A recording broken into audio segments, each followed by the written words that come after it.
Dear students, हमारा typing test जारी है। जी बेटा, आप अपना तारफ़ करवा दें।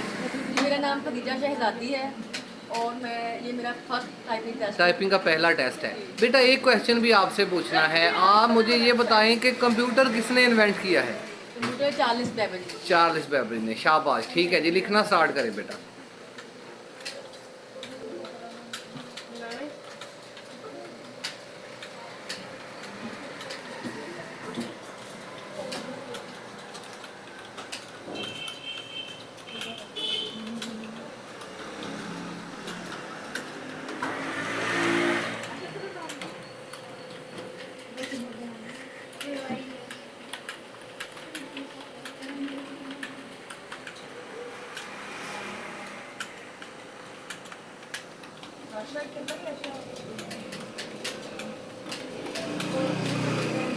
यस, शाबाश, वेरी गुड बेटा। स्कोर है 53।